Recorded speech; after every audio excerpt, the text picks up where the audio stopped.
Hi folks, nice to be with you again. I want to ask you if you remember way back to your school days when you had to learn poetry. Here's an old poem that I learned many years ago, far more years than I care to remember, written by W.B. Yeats, The Lake Isle of Innisfree. I will arise and go now. Go to Innisfree in a small cabin built there of clay and wattles made. 9 bean rows will I have there, and a hive for the honey bee, and live alone in the bee loud glade. And I shall have some peace there, for peace comes dropping slow, dropping from the vales of the morning to where the cricket sings. There midnight's all a glimmer, and noon a purple glow, and evening full of linnet's wings. I'll rise and go now, for always night and day I hear lake water lapping with low sounds by the shore. While I stand on the roadway or on the pavement's grey, I hear it in the deep heart's core. Innisfree. It's actually a small wee island in the middle of a loch called Loch Gill near Sligo. About 3 hours drive here from Braniel Church, if ever you wanted to go there for an evening or a weekend or whatever. Yeats apparently spent many happy childhood days there.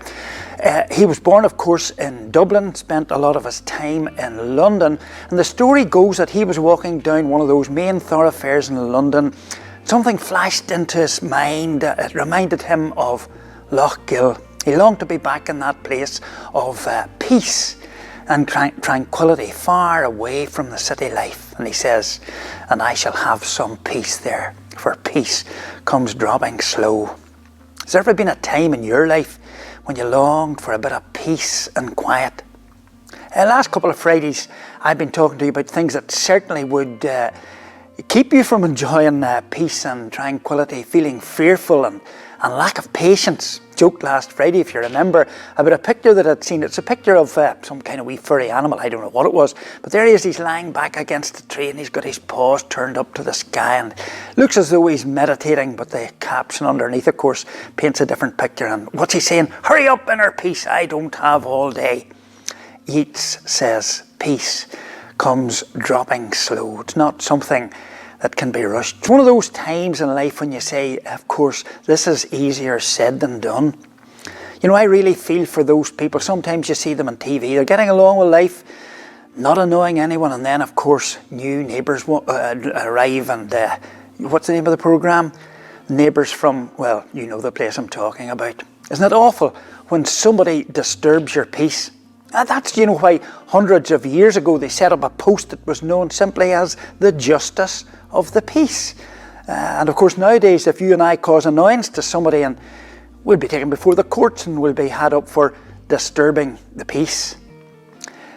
Tuesday's devotion, I don't remember or don't know if you follow the Tuesday's devotions, but I was talking about a completely different subject, but not dissimilar to what I want to try and say today.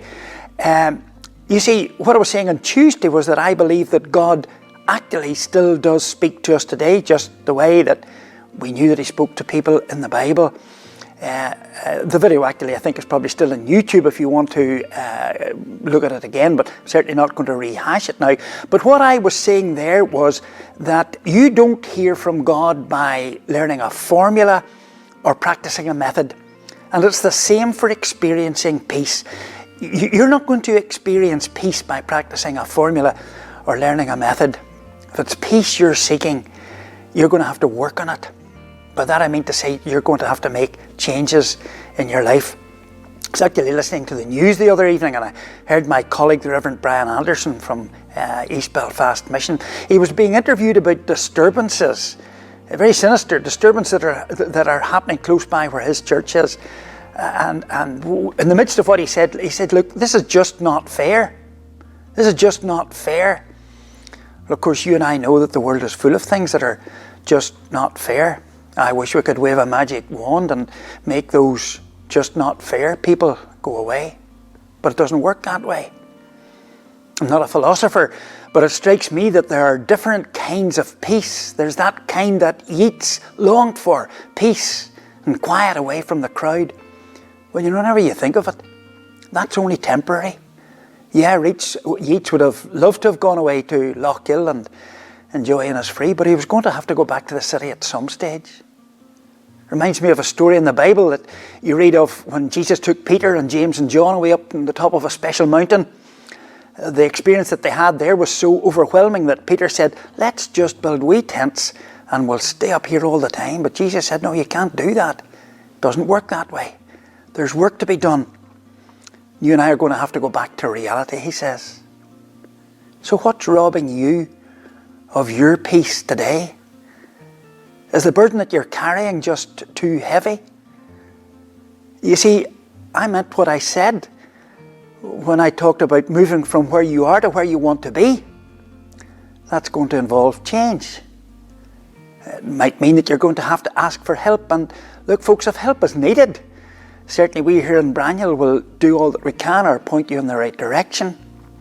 If I use another Bible reference, I'd be talking about David and Goliath. And of course Goliath was the giant, and there's many people have written on that subject, the subject of facing your giants. And maybe the not fair people that I'm talking about are the giants that somebody has to face today.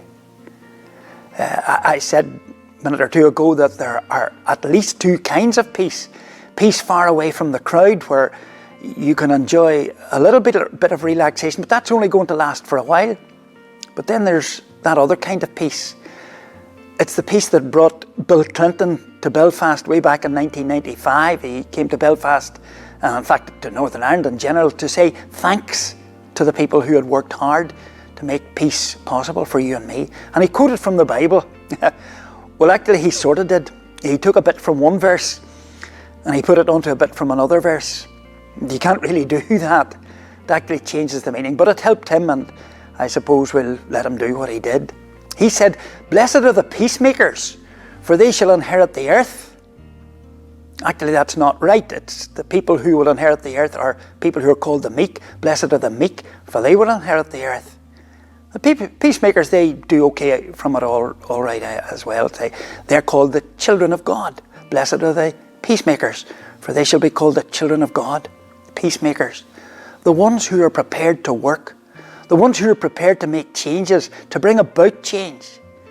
The ones who have to take the stand when the not fair people of the world flex their muscles.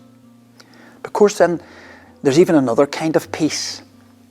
It's the peace that you read of in the Bible. There's a Greek word that I'm reliably informed is spelled E-I-R-E-N-E. I suppose it's pronounced Irene or Irene.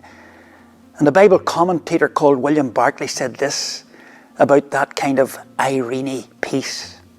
In Bible times, he says, villages had an official who was called the superintendent of the village's Irene, the keeper of the public peace. You see, that's the peace that the Apostle Paul talks about. Having this kind of peace means having tranquility in your heart. It happens when you realize that your life is truly in the hands of a loving God. It means experiencing quiet in your inner self. It doesn't mean that the just not fair people are going to go away. It doesn't mean that the stress of work or school or university life are going to disappear. It doesn't even mean that people will happily listen to you if you say you're a Christian.